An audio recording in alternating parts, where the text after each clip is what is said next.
بسم الله والصلاة والسلام على رسول الله. أهلا بكم من جديد، معاكم محمد أيوب. دلوقتي يا صاحبي هبدأ أعرفك إزاي تقدر تحسن جودة الفيديو بتاعك. تمام، فكمل معايا الفيديو البسيط ده علشان تفهم كل حاجة. الموضوع سهل جدا، كل اللي عليك هتبدأ تروح على جوجل وهتبدأ تكتب اسم الويب سايت ده ويب سايت باستخدام الذكاء الاصطناعي. الويب سايت بيدي لك أكتر من أوبشن، يعني مش إن أنت تحسن الجودة بتاعت الصورة بس، لا، في كذا حاجة هتشوفها دلوقتي واحنا بنسجل. أول حاجة هنعمل لوجن. هنا طبعا علشان أنا لسه جديد هسجل لأول مرة هبدأ أعمل كده كونتينيو على طول بحساب الجيميل بتاعي.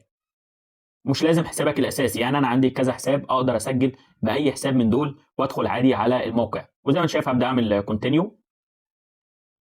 بكده انت سجلت، الموضوع سهل زي ما انت شايف. فاحنا دلوقتي داخلين علشان نعرف ازاي نقدر نحسن جوده الفيديو بتاعنا. طيب هو بيدي لك كريدت كل يوم، يعني مثلا اول يوم 30 كوين. فطبعا الويب سايت او اي ويب سايت دلوقتي بنسبه 90% مش بيكون مجانا. هو بيدي لك بدايه التسجيل، بيدي لك بعض النقاط تقدر تستخدمهم، فممكن يدي لك يوميا عادي بعض النقاط اللي انت تقدر تستخدمها داخل الموقع. زي ما انت شايف الحاجات اللي هو بيديها لك، في عندك بيقول لك تكست تو ايمج، يعني لو انت كتبت نص هيتحول لك لصوره.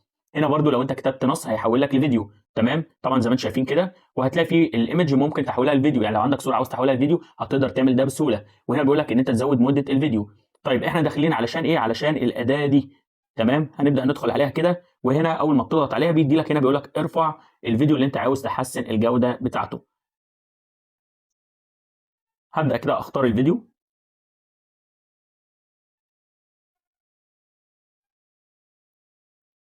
زي ما انت شايف كده يا صاحبي بدات اضيف الفيديو بتاعي. هوريك الجوده بتاعته قبل وبعد.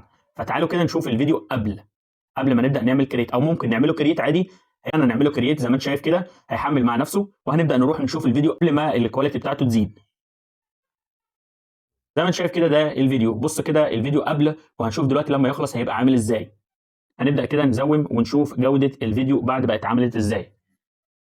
زي ما انت شايف هتلاقي في فرق كبير كمان. الصراحه الكواليتي فرقت جامد، يعني لو ركزت بين الفيديو اللي انا شغلته قبل ما اعمل الطريقه دي هتلاقي الكواليتي بتاعت الصوره ما كانتش زي دلوقتي. الصراحه الموضوع كويس جدا. وزي ما قلت لك لو الموضوع هيفرق معاك في حياتك وفارق ان انت تحسن، يعني عندك فيديوهات كتير وعاوز ان انت تزودها، مفيش مشكله لو انت اشتركت. في طبعا هنا على ابجريد وتبدا تشوف بقى سعر الاشتراكات. انت شايف هنا بيدي لك طبعا في فري، ده بيدي لك النقاط بتوصل لحد 100 كريدت. ولو جيت تنزل كده هتلاقي فيه في الشهر $8. وبيدي لك طبعا لو بصيت على علامات الصح دي الحاجات اللي انت تقدر تستخدمها بعد الاشتراك. يعني في عندك $8، في عندك في الشهر برضو $24. كل ما بتشترك كل ما المميزات في الموقع بتفرق لك جامد. يعني انت ممكن برضو من خلال الموقع ده تبقى صانع محتوى، تقدر تعمل تديله السكريبت وهو يحولها لك الفيديو وهكذا. فلو انتوا حابين تعرفوا اكتر عن الموقع او انزل لكم شروحات من خلاله سيبوا لي في الكومنتات، وان شاء الله هنزل لكم فيديو في اسرع وقت. فدي كانت الطريقه النهارده. الموضوع سهل جدا. اتمنى بالله عليك لو الفيديو عجبك يا ريت ما تنساش تعمل لايك وتعمل كومنت علشان يوصلك كل جديد. ويا ريت ان انت تعمل اشتراك، صدقني كل اللي انا هعمله هيفيدك. فاعمل اشتراك علشان اي حاجه جديده انا بعملها توصلك على طول. والسلام عليكم ورحمه الله وبركاته.